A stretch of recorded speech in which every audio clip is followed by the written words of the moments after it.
Diagnosi dei medici di Roma non lascia speranze sull'uso delle gambe del 19enne astro del nuoto trevigiano colpito da un proiettile. Intanto le indagini continuano, la fidanzatina è sentita nuovamente dagli inquirenti.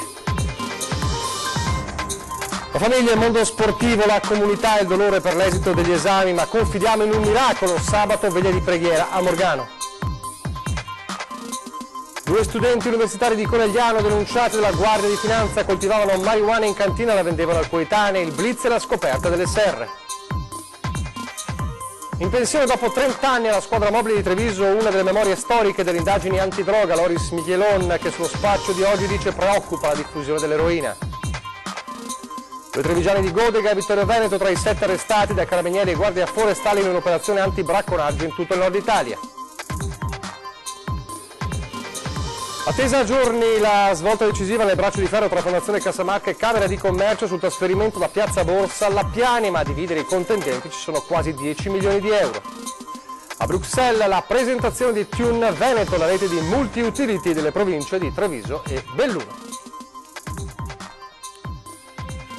Telespettatori di Antena 3, buonasera, ben trovati. L'edizione trevigiana dei nostri telegiornali e dunque in apertura il dramma di Manuel Bortuzzo, il 19enne asso del nuoto ferito dal colpo di pistola a Roma. Come abbiamo anticipato nell'edizione delle 12:30, la terribile diagnosi dei medici non lascia speranze sull'uso delle gambe del ragazzo. Intanto le indagini della polizia a Roma continuano.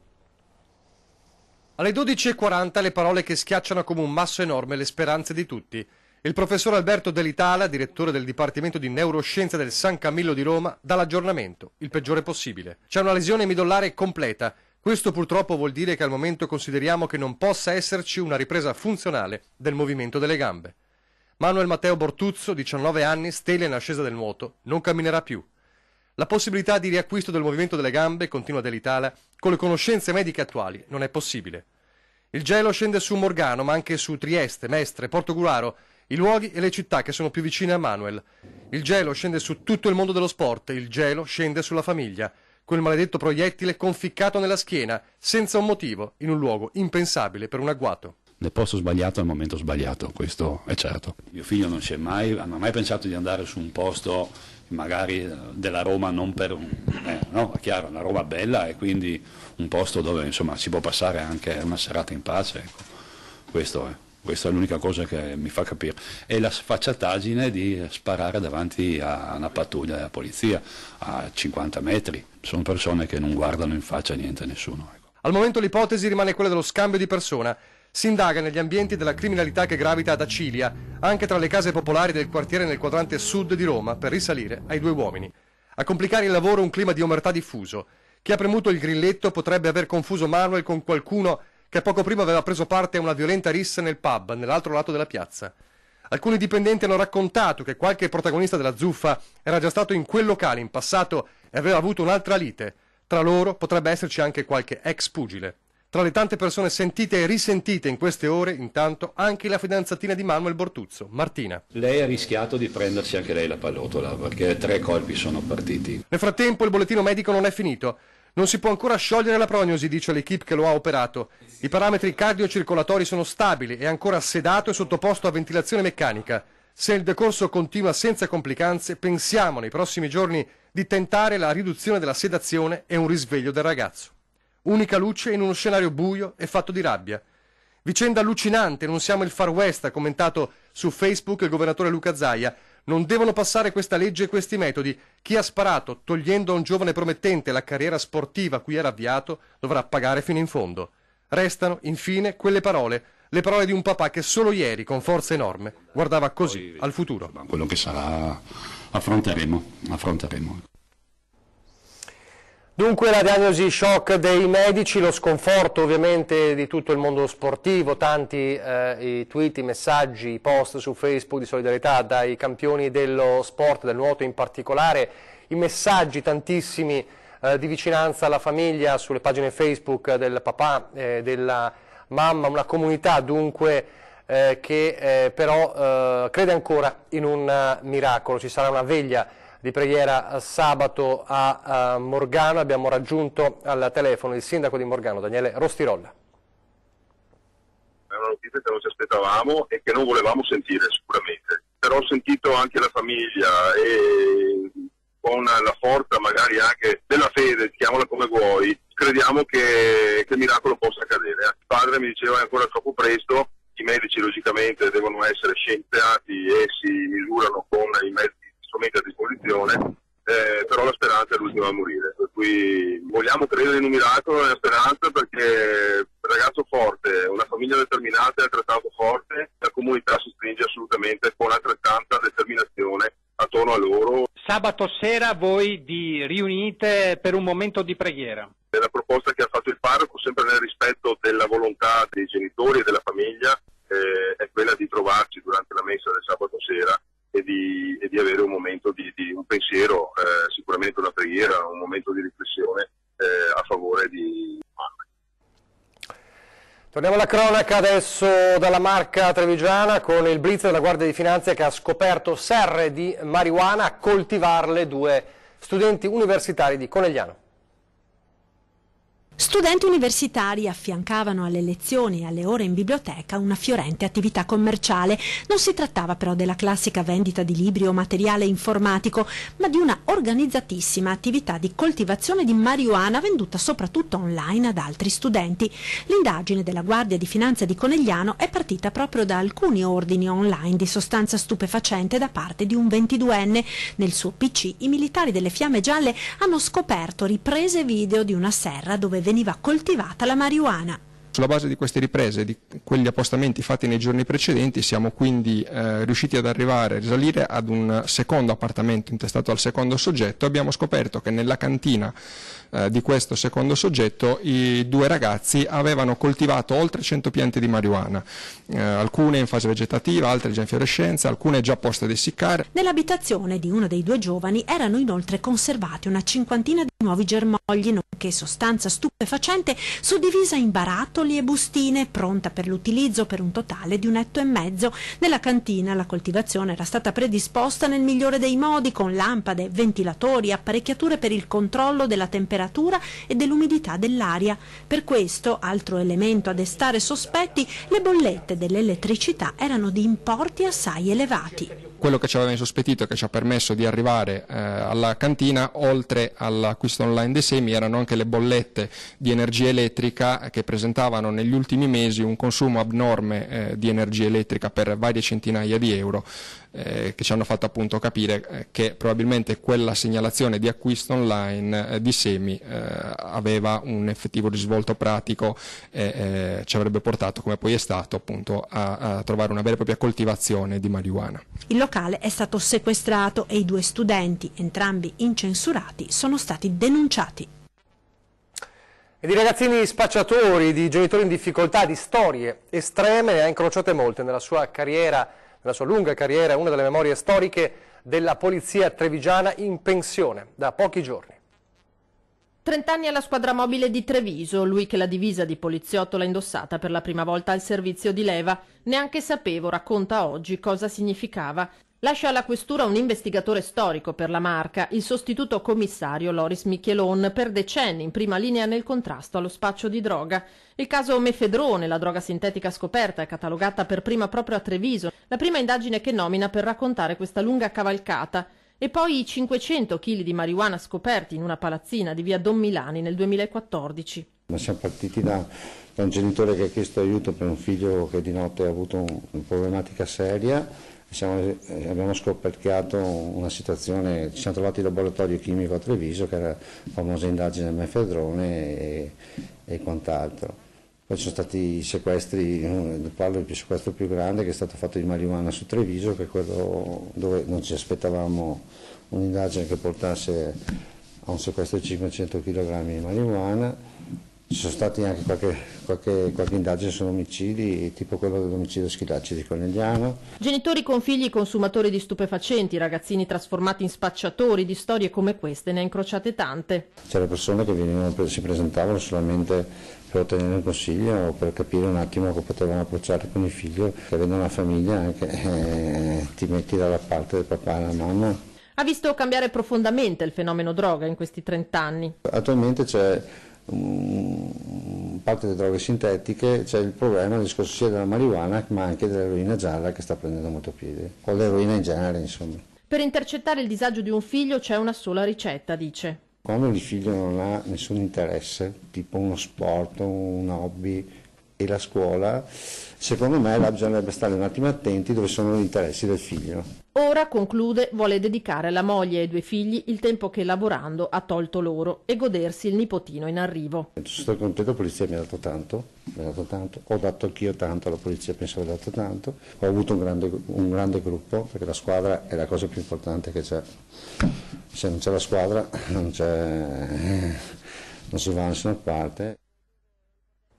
Torniamo adesso al tragico incidente sul lavoro di ieri a Castelfranco, l'operaio di Veneto Strade, l'operaio vicentino travolto da un camion, mentre le cifre degli incidenti sul lavoro in questi pochi mesi del 2019 sono già drammatiche. I sindacati hanno annunciato per domani uno sciopero dalle 10 alle 12. Alessandro Farronato, 48 anni, di Casoni di Mussolente, dipendente di Veneto Strade, l'ennesima vittima di incidenti sul lavoro con esito mortale. Il bilancio del primo mese del 2019 lascia atterriti, se si pensa che a livello nazionale, rispetto allo stesso periodo dell'anno scorso, si è registrato già un più 10%.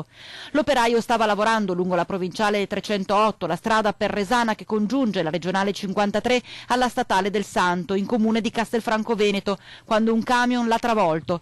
È rimasto schiacciato tra il guardrail e il suo furgone tamponato dal mezzo pesante, una morte atroce. A Casoni la notizia si è propagata in un tam tam di dolore perché il 48enne era molto conosciuto in paese. Lo stesso sindaco, nell'esprimere cordoglio, usa parole di speranza e fede per i familiari di Alessandro, che ha lasciato la compagna e una figlioletta. Dover commentare una morte del genere, una morte sul lavoro, una morte assurda, una morte che lascia sgomenta una comunità, che lascia sgomento tutte le persone che lo conoscevano e che lascia atterrito e lascia soprattutto una famiglia nel dramma e che da questo però deve ripartire. Allora torniamo a parlare del futuro di Villa Emo, dalle dimissioni del presidente di Fondazione Villa Emo, Giuseppe Romano, dal CDA della banca al consiglio comunale aperto ai cittadini che il comune, la giunta, ha organizzato per lunedì prossimo. Per me è antistorico perché tutti stanno cercando di trovare soluzioni nel patrimonio dell'UNESCO, vedi le colline del Prosecco, vedi la riserva della biosfera del Monte Grappa. Il Consiglio di amministrazione della banca è andato contro questo pensiero, quindi ho deciso che era più coerente con la mia persona, con il mio modo di essere, dare le dimissioni dal Consiglio di amministrazione della banca. Dimissioni irrevocabili. Giuseppe Romano, attuale presidente della fondazione che gestisce Villa Emo, ha deciso di lasciare il CDA del Credito Trevigiano dopo la decisione della banca di vendere la storica villa, patrimonio dell'umanità riconosciuto dall'UNESCO, ma anche patrimonio dell'intero territorio. Io mi dissocio da chi pensa che Villa Emo sia un problema, perché io ritengo che sia una grande opportunità. Ricordo sempre, perché sono anche presidente della fondazione Villa Emo, che la villa ha 20.000 visitatori paganti all'anno e se facciamo il conto complessivo arriviamo a 50.000 visitatori, quindi significa un indotto importante per questo territorio, ripeto, che non è solo Vedelago, è la Castellana, è il Mento Bellunese, è l'Asolano. Intanto l'amministrazione comunale di Vedelago, impegnata nel cercare una controproposta alternativa alla vendita della villa, annuncia un consiglio comunale aperto a tutta la cittadinanza per lunedì prossimo alle 18:30. Cercheremo di sentire le riflessioni, quindi cercheremo di fare dei ragionamenti, delle riflessioni importanti sulla potenziale vendita di Villa Emo e cercheremo la legittimazione da parte sia della maggioranza che dell'opposizione a intraprendere ogni iniziativa concretamente realizzabile affinché Villa Emo possa rimanere fruibile per i nostri cittadini e per il nostro territorio. In questi giorni abbiamo fatto diversi incontri con tanti imprenditori locali e devo dire che l'entusiasmo c'è la disponibilità di tante persone a dare una mano per fare questa controproposta.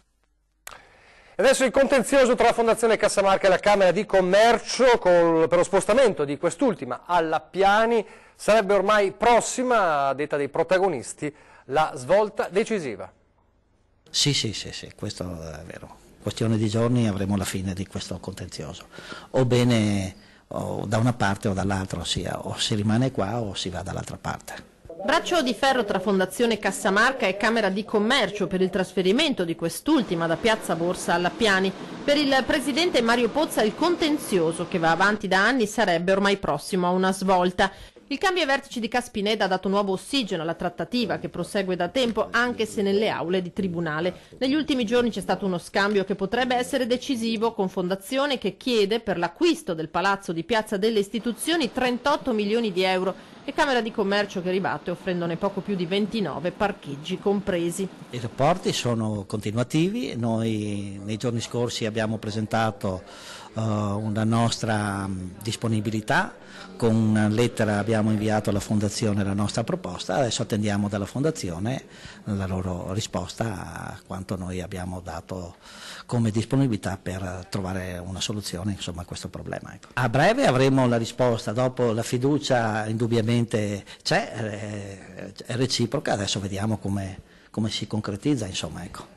Pozza ci spera, ma sa bene che la controparte non deciderà a cuor leggero, malgrado la situazione economica di Fondazione possa far pensare che incamerare anche solo 30 milioni possa costituire un passo in avanti. In realtà è difficile che la proposta venga accettata, ma questo sarà il Consiglio a stabilirlo a stretto giro, probabilmente già giovedì. Torniamo alla cronaca, 2 trevigiani, un 50enne di Godega di Sant'Urbano e un 61enne di Vittorio Veneto sono stati arrestati insieme ad altri 5 soggetti nell'ambito di un'operazione antibracconaggio condotta dalla Guardia Forestale Provinciale del Trentino e portata a termine con la collaborazione dei Carabinieri di Veneto, Toscana, Emilia-Romagna e Lombardia. L'operazione ha permesso di scardinare una organizzazione dedita al commercio di uccelli nati in libertà e ridotti in cattività nel mercato nero del nord Italia. I 2 trevigiani, ora ai domiciliari, sono accusati di aver acquistato lo scorso 24 novembre avi fauna selvatica per poi rivenderla. La loro posizione è stata stralciata e trasmessa per competenza alla Procura di Treviso. Identificato invece, ma tuttora irreperibile, nonché denunciato, un giovane moldavo, sarebbe il responsabile, secondo i carabinieri, di una violenta rapina in un bar di Mogliano Veneto nello scorso novembre. Un 27enne moldavo senza fissa dimora è stato denunciato a piede libero dai carabinieri per la violenta rapina commessa lo scorso 25 novembre nel bar Aurora di Mogliano Veneto, dove il giovane incensurato si era attardato quella sera a giocare ai videopoker. Alterato dal troppo alcol, aveva litigato con il gestore, un cinese di 40 anni, colpendolo alla testa con una bottiglia e sottraendo dal registratore di cassa circa 1.500 euro. Quindi era scappato. Dopo la denuncia ai carabinieri di Mogliano sono scattate le indagini. I militari dell'Arma hanno passato al setaccio i filmati delle telecamere di videosorveglianza interna del locale e raccolto diverse testimonianze di altri avventori presenti nel bar, fino a risalire, nell'arco di un paio di mesi, all'identità del 27enne, che non avendo precedenti né un domicilio fisso non è tuttora semplice da rintracciare. Le sue ricerche sono in corso nell'intero territorio provinciale. I carabinieri hanno accertato che il giovane era in possesso di un documento falso dal quale risultava essere romeno, espediente non raro per evitare l'espulsione dallo Stato in caso di controllo. Pochissimi istanti di pubblicità, torniamo subito, parleremo dello sciopero della MOM di oggi.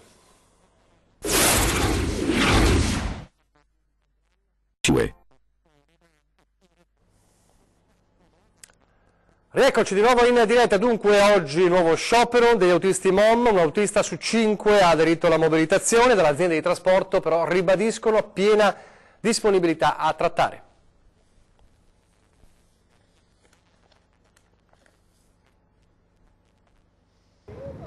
Ha registrato un'adesione del 22% lo sciopero degli autisti MOM, indetto per oggi dal Sindacato Generale di Base degli Autoferrotranvieri. 111 gli aderenti su 499 addetti in servizio. Parecchie corse annullate, anche se al mattino e nel primo pomeriggio i servizi utilizzati da pendolari e studenti non hanno subito ripercussioni e grazie alle fasce di garanzia. Ennesima mobilitazione degli autisti necessaria, secondo il sindacato. Questa azienda non intende riconoscere il PDR ai lavoratori dei trasporti, non intende rivalutare e quindi rispettare anche il testo unico MOM che prevede la rivalutazione di tutte le indennità, non intende rivedere i tempi di percorrenza che ormai sono obsoleti 40 anni a questa parte e altre questioni legate anche al personale part-time e compagnia bella. Un capitolo a parte, dice Scattolin, merita la questione sicurezza a bordo di bus e corriere. È inconcepibile che si continui a avere questi atti nei confronti dei lavoratori e non può essere neanche giustificata la risposta del direttore che in qualche modo dice è un rischio per il lavoro che si fa, non è accettabile una cosa del genere. Il direttore di MOM Giampaolo Rossi ribadisce la totale disponibilità aziendale a riaprire un tavolo costruttivo di trattative su alcuni temi che SGB ha posto. Per noi, afferma, il dialogo resta sempre aperto, ma se il confronto non produrrà risultati concreti, la strada per il sindacato rimane una sola.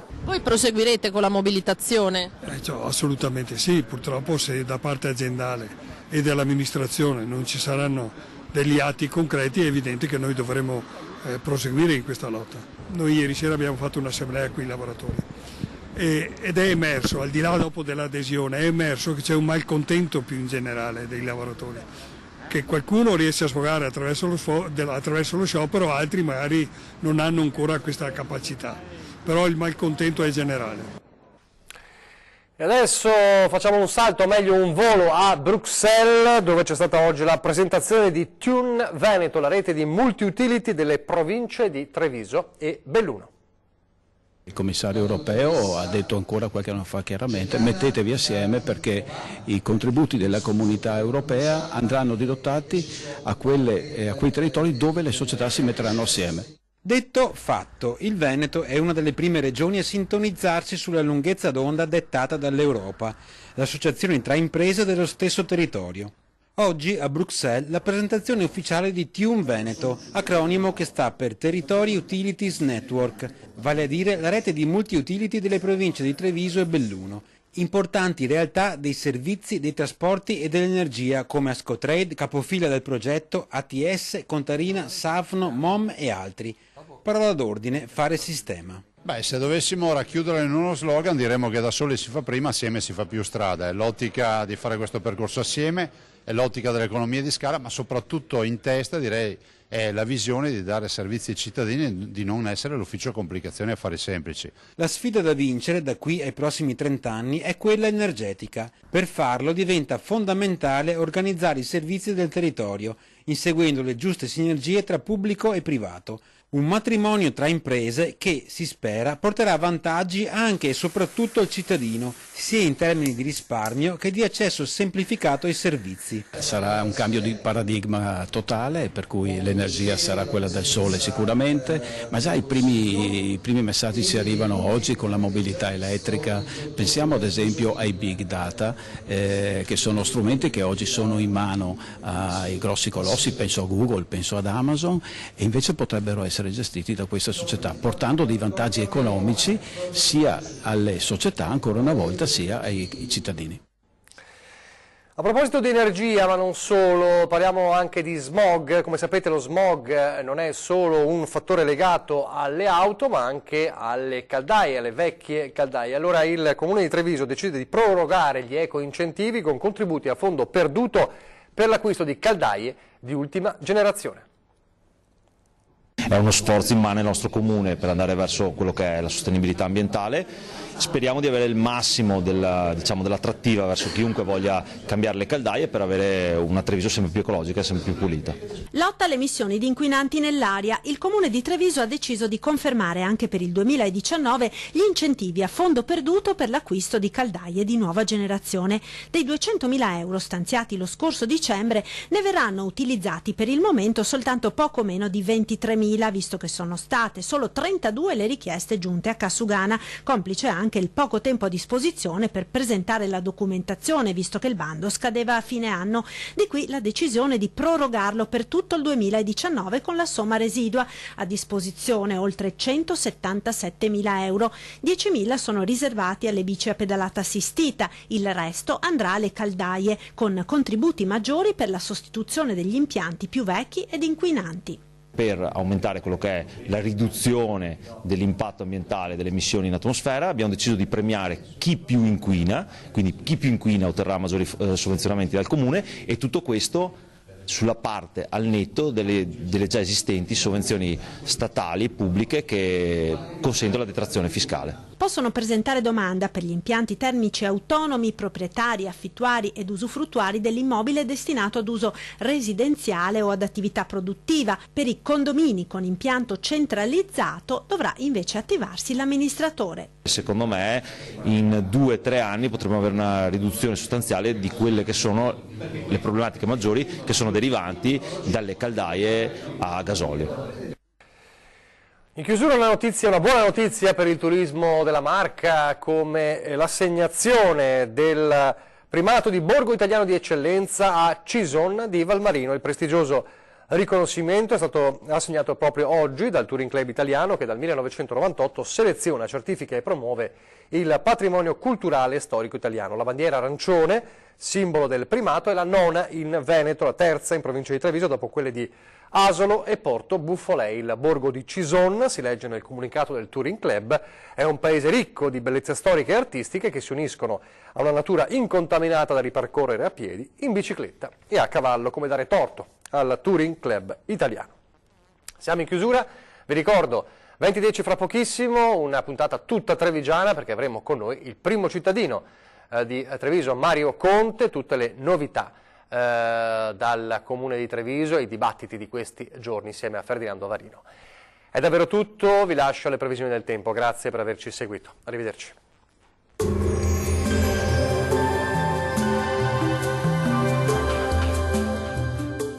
Vacilfrutta, Adriatica, la Valle dei Sapori, Acqua Marina, l'arte del buon gusto, a Bacil di Breda, Treviso. Ben ritrovati al meteo. Tempo sempre stabile sul Triveneto. Nel dettaglio, sul Veneto cielo sereno, al massimo poco nuvoloso su tutti i settori. Non sono previste precipitazioni degne di nota. Temperature minime comprese tra -1 e 0 gradi, massime tra i 9 e gli 11 gradi. Diamo ora uno sguardo al Friuli Venezia Giulia. Sarà ampiamente soleggiato su tutti i settori ed il cielo si presenterà sereno e sgombro da nubi ovunque. Temperature minime previste tra -1 e 0 gradi, massime comprese tra 9 e 11 gradi. Vediamo infine la situazione del Trentino Alto Adige. Il cielo si presenterà sereno e limpido su tutti i settori. Locali foschie saranno possibili sul settore settentrionale. Non sono previste precipitazioni degne di nota. Temperature minime tra -5 e 1 grado, massime comprese tra 8 e 11 gradi.